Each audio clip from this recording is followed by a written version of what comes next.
On July 1st, 2024, Arslan Ash won EVO, capping off a whirlwind of a story of adapting to a new game, overcoming it, improving it all on the grand stage. And on that same day, another story, long thought to have been over, continued. The audience in the venue at EVO and people all over the world sat still to see the next character announced for the season pass in Tekken 8. Some people expected Marduk, a character known for representing the casino gameplay in Tekken 8 that he teased in Tekken 7. Some people expected a guest character for another fighting game. Others expected a different character based on a whole bunch of unconfirmed leaks. They were all wrong. I am reincarnated. I was stargazing. Life goes on, honey, to all my babies. Woke up looking for the broccoli. High key, keep a horn on me. That could my seat. IP ownership, the blueprint is by me. Mr. Get Off, I get off at my feet. Heihachi Mishima is a character that represents Tekken at its core. He's at the center of the Mishima family saga, has several ties to many characters in the series, You's a freaky ass nigga! Fuck you mean? has iconic attacks in his movesets, and most recently the focal point of the last game, where he suffered a tragic death at the hands of his son Kazuya, and made to have the audience believe he was dead for the third time. Still, Tekken 7's ending was supposed to be different. The story revolved around Heihachi and his son, going back to years before the birth of Kazuya to Heihachi's wife, showing us a man in love going through absolute tragedy that shapes him into the megalomaniac we've seen him throughout the series. And the story goes above and beyond to make sure that we can retcon the character and make him more understandable, relatable, and sympathetic to us, making it hurt that much more when he finally dies. Seeing this old man pop up on the screen as the next playable DLC character probably felt very cheap and wrong to a lot of people. Oh, brother, this guy stinks! Ruining the narrative experience that Tekken 7 gave them, and pretty much making it pointless if a character that dies in one game shows up in the next game with little to no explanation. But for me, going from the trailer released that day, I think it's actually clever as hell.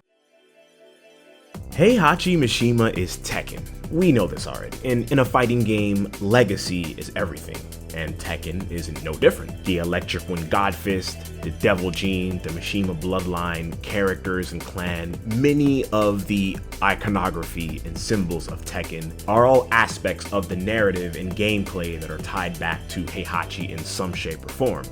The old man has been in every single game since the first one, also denying death at every turn. Heihachi's gameplay design, while aggressive, is normally fundamentals based and calls the attention for veterans and players who take the time to fully master the basics of Tekken and tricky execution to get the most out of him. No matter what crazy new characters, gimmicks, and developments happen throughout each Tekken game, Heihachi remains the same, prevailing as the OG Mishima character.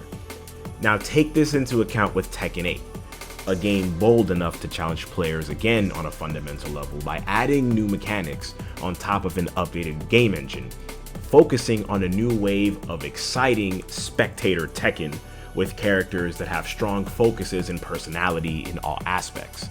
Bringing the legendary Mishima back in this game from 7, to which we know had a very troublesome development, with his role is just straight up undeniable, and I couldn't blame the team or Harada for caving and going for a return to the character. Gameplay and legacy aren't enough by themselves to justify bringing a character back from the dead. You gotta work a little harder than that to convince people it's worth it, especially if you're doing this for the 16th time. And I think it's in the story itself that is the most interesting part of Heihachi coming back to me. Heihachi isn't teased as not dying like in Tekken 2, 3, and 5. There's enough evidence to suggest here in the trailers that he probably did die and was resurrected or brought back to life. The phrase King of Iron Fist Resurrection tells us that this involves someone coming back from the dead, and the trailer also shows us, before revealing Heihachi's identity, that this character being discussed fighting the Tekken monks has honed his body and technique extensively, but that the mind is wavering, causing an imbalance in body, mind, and technique. We also have this intersected with scenes of Lydia's father or grandfather who looked like Heihachi, and a scene of Reina saying it's almost time. I want to pause here for a moment and put out a hot take. Tekken has almost always had an interesting, if not good story. What? Wait. fuck whatever Twitter, Reddit, and YouTube tells you, we all fell in love with Tekken's story and presentation for the last 2 decades. Tekken 7 took on this huge task of convincing people that Heihachi is actually more of a deeper and complicated person, and made us believe in the heartbreaking hatred between himself and his son. And Tekken 8's story carefully used nostalgia for older games and previous story beats to actually earn somewhat of a redemption for Jin. And yes, myself and a lot of people absolutely hated Jin becoming a villain at the end of Tekken 5, but I respected the bold decision to do so, and the payoff in redeeming his character in 8 felt earned, and it can be used to push the character in an interesting perspective from here on out.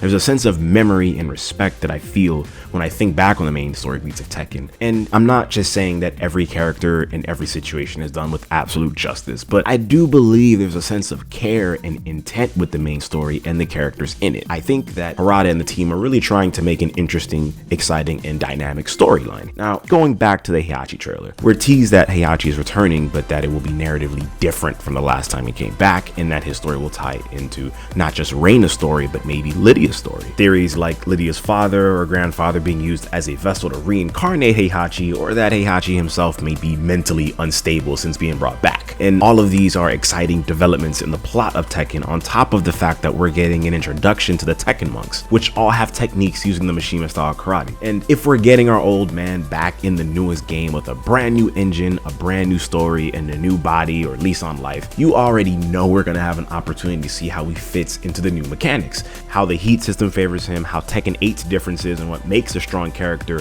affects the design of Heihachi, and the most important question, what new moves does he have? And this is another opportunity for Bandai Namco to reinvent the character again, keeping the important legacy moveset but updating him or changing him in ways to make the character feel fresh but still familiar. The Mishima fighting style is represented in characters like Reina, Kazuya, Jin, and Devil Jin, but none of them have that classic high risk, high reward playstyle that Heihachi's known for. And yeah, we know and we argue that Reina has a similar playstyle and moves borrowed from her father, but her fighting style is mixed with Taito along with stance changes, kinda like Tekken 7 Lydia, which is what makes Reina feel authentic to her own character, but it's not the classic Mishima style that Heihachi represents. You can design a character successor in fighting games to honor the legacy of what came before, but you can't remake the character without the character. Tekken 8's Heihachi has all of the best opportunities to still feel like his own character, and this is what's the most exciting for me. This video wasn't made to convince people on the opposite side of fighting game villain resurrections. There is an argument to be made to let fighting game characters die. I'm not here to say that it's unreasonable to dislike how Tekken gave up a chance to keep a fighting game character dead and be unique to its contemporaries, or that Heihachi could have just been included in the game without affecting the canon, or how this just feels like some kind of cash grab. There's enough valid discussions about that to have, and I respect that. Still, I do think some comments that Heihachi's return is poorly executed or pointless bad writing is premature, as he's not actually back yet, and we don't have clear answers for how. This isn't some somehow Palpatine return type shit. This isn't Star Wars. Tekken actually respects the audience enough by creating a mystery as to how Heihachi's coming back, not just bringing him back and expecting you to deal with it. That's stupid. His status as being alive also somehow doesn't negate Reina's creation, as she's still a character with valid motivations, goals, and distinct style apart from all other Mishimas or characters. What I will say is that I'm open to any new development in a franchise as long as it's intentional, exciting, and can serve the bigger picture. So far, I feel like this direction for Heihachi and the mysterious narrative, alongside an opportunity to reinvent the character while still staying true to the character, is worth me finally investing in the season pass. It's a familiar decision, but with a little bit of boldness to it. So yes, I agree that Heihachi did not have to come back. He could have just stayed dead, and probably should have stayed dead. However, I feel that if you're digging up a dead character's grave, whether it's in a book, show, movie, or game, you need to make it absolutely worth it to the audience, and everything that I've seen points to a potentially acceptable and exciting return for an OG villain, and at least a villain who's known for cheating death. But what do y'all think? Let me know down in the comments below if you do like the idea of Heihachi coming back, or maybe you just think that he should have stayed dead, or maybe you're just excited regardless of if it's good or bad writing that he's coming back. I don't know. Let's talk about it.